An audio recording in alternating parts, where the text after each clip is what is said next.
Folks, just now, Tropical Storm Watch upgraded to a warning, and a hurricane watch is now in effect for Jamaica. So we had a tropical storm watch, now we have a hurricane watch as Melissa slowly drifts across the central Caribbean Sea. Are we prepared to deal with the effects of the expected rains from the outer bands of the weather system? To discuss, we are joined by the Chief Executive Officer at the Kingston and St. Andrew Municipal Corporation, Mr. Robert Hill. I hope we will get Stephen Shaw in just a little while, but he's not with us yet. Morning, sir. Welcome. Good morning, everyone. Morning. First, let me just get this out. I pray that you and your family will be safe during this time. But what normally happens when the Met Office say, something coming? What?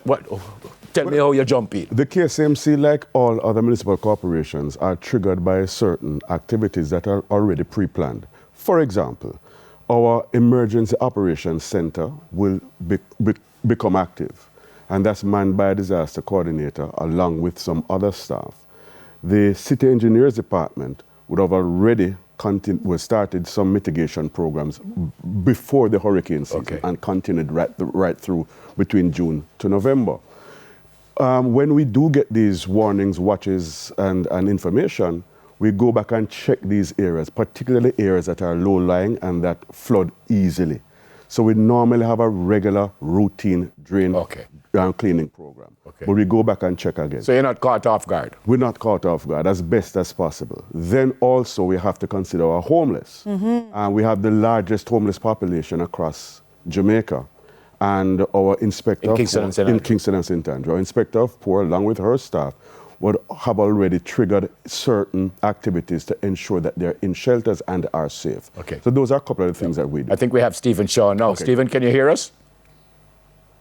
Hi, morning. Morning, Stephen. Stephen is the communications manager at the National Works Agency. Robert Hill is with us and Debbie is with me. Good morning and welcome once again. Where are we as far as preparation goes for what we are now hearing is a hurricane watch?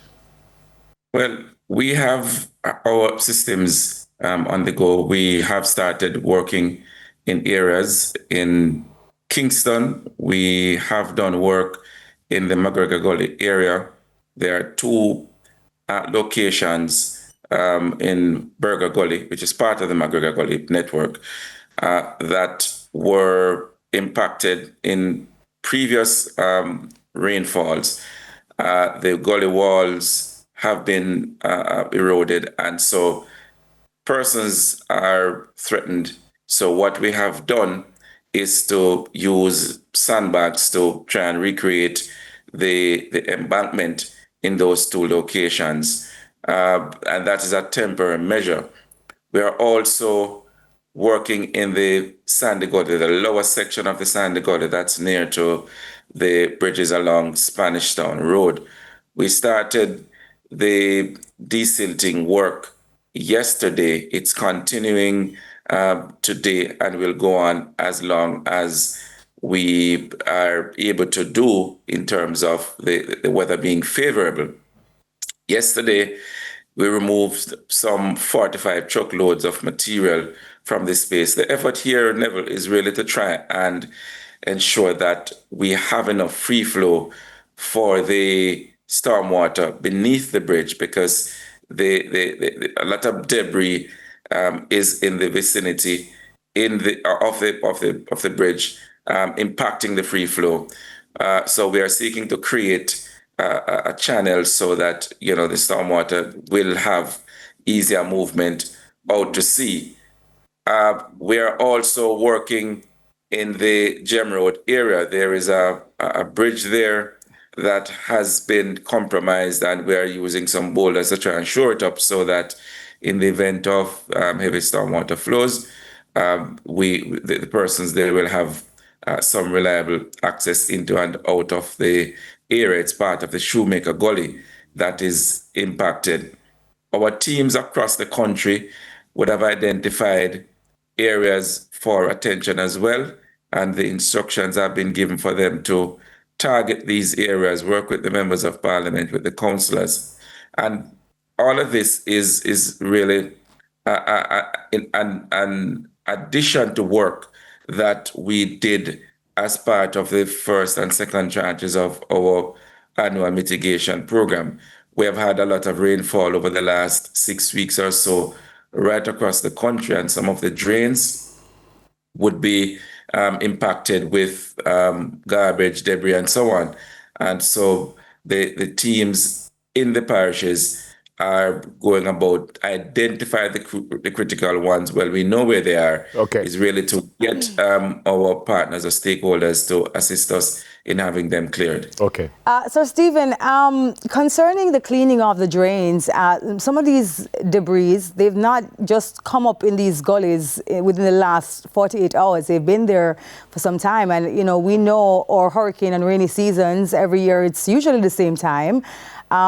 Is it that we are preparing sufficiently enough in advance before we hear that these systems are on their way to Jamaica, do you think? Somebody watching us right now may think that we aren't. As I said just now, we did a couple of rounds of mitigation work, drain cleaning work, island-wide. In the context of work that we do in making our infrastructure more resilient through our capital works projects, we also do a lot of drainage work, but some areas require dedicated efforts. In other instances, Debbie, what we have had to do is to go back to areas that had already been targeted because of the heavy rains, the way we dispose of our garbage. I mean, when I looked in the Sandy Gully, for example, yesterday, I see 3/4 of a car inside there, clearly scrapped, and somebody just threw the remainder in the vehicle, and it was housing a dog. A dog lived in it. Okay. Wow.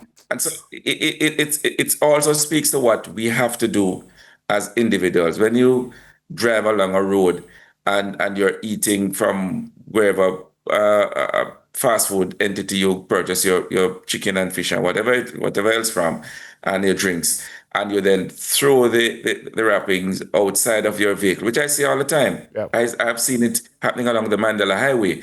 Then you'll find all of these things getting in the drainage systems and causing challenges whenever we have these kind of systems. I noticed that too. I will come back to you, Stephen, but be specific about Kingston and St. Andrew. Where are we now? Can it be said we are prepared for this?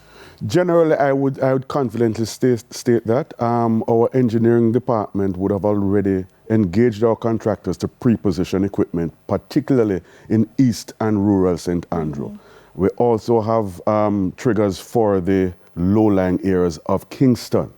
And so I believe we're still working through some other areas, but I believe that generally speaking, we are prepared. We can never be too prepared, but we are where we are right now. Double barrel question to you, Stephen. What about, because we always hear of landslides, slippages, whatever you want to call them, where should we be concerned? And I'll ask you the same question, the second part of the double barrel.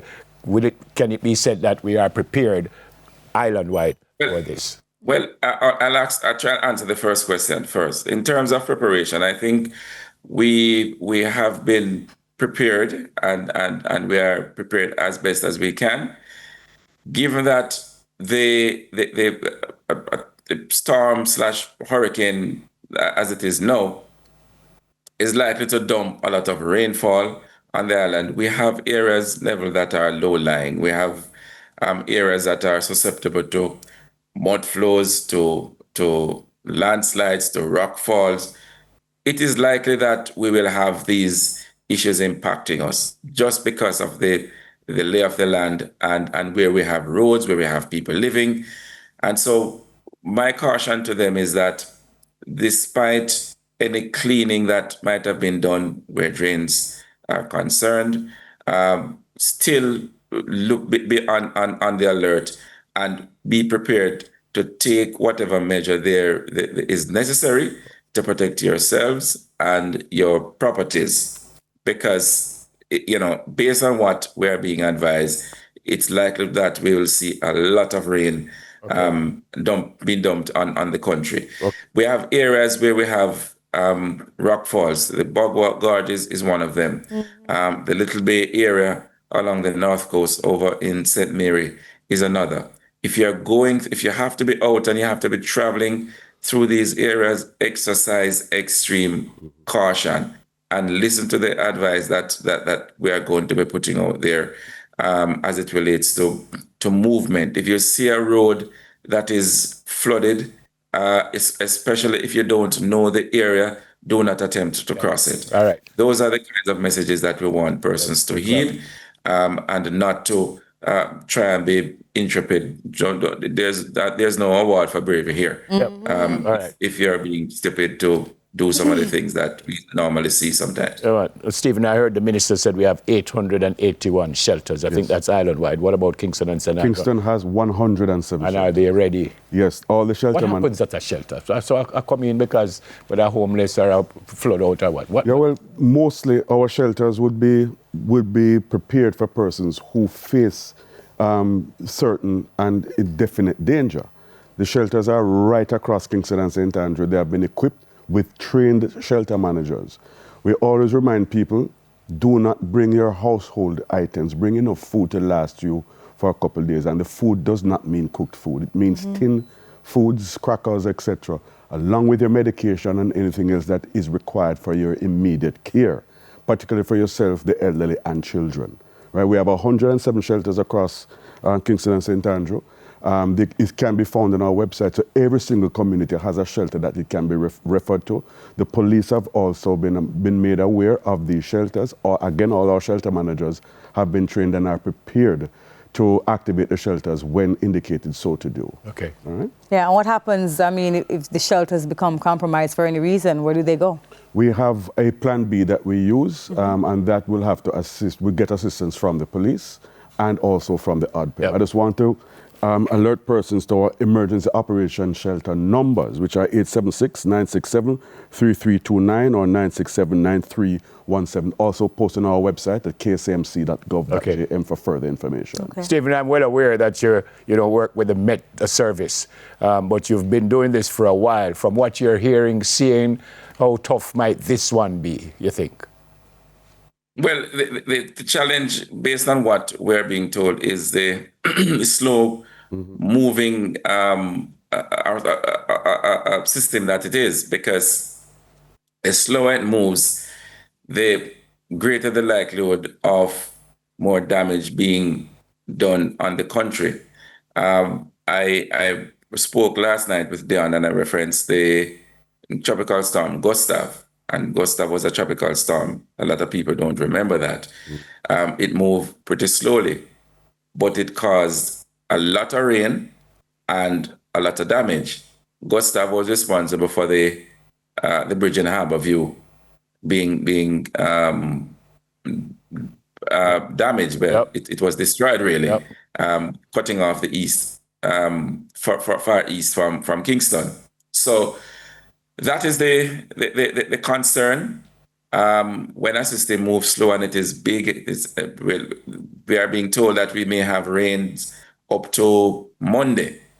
So imagine if we start getting rain today until Monday, that's going to be a lot of rain. Yeah, Stephen, I want to jump in, Stephen. I want to jump in because to flooding. Yeah, that's what I'm going to ask you.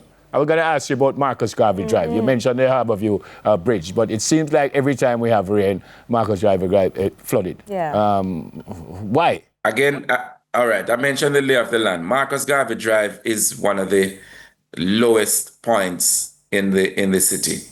A lot of the stormwater flows coming from all the way from Papine and above comes right down through Halfway Tree, all the way down to in the direction of Marcus Garvey Drive. You will find that, and then when it gets there, there's the port. The port is a natural block to the stormwater flows. The drains that are under the port, those are pretty much either non-functioning or they're not functioning at their capacity. Now, we have to find a way to treat with the situation. And we have done what is referred to as a master drainage study. And there's a plan to mitigate flooding. And it calls for us creating a retention pond in the space in the lower section of Marcus Garvey Drive more near to Chesterfield Drive. And what this will do, Neville, you'll get all the water in one space, and then a system will be put in place for it to move out to sea later on. Okay. But that is going to be a very, very expensive undertaking. The government has spoken about it. Prime Minister himself has spoken to it. There is a commitment to having it done. It will take some time. Yeah. All right. All right. Thank you both. Yeah, blessings to you and your family. Stay safe, Stephen. Thank you. And blessings to you and your family, Thank sir. you. Same to you both. And stay safe. You. All right. All right. Very much for CEO at the Kingston and St. Andrew Municipal Corporation, Mr. Robert Hill, and Communications Manager at the National Works Agency, NWA, Stephen Shaw. More on Smile after the break. Stay with us.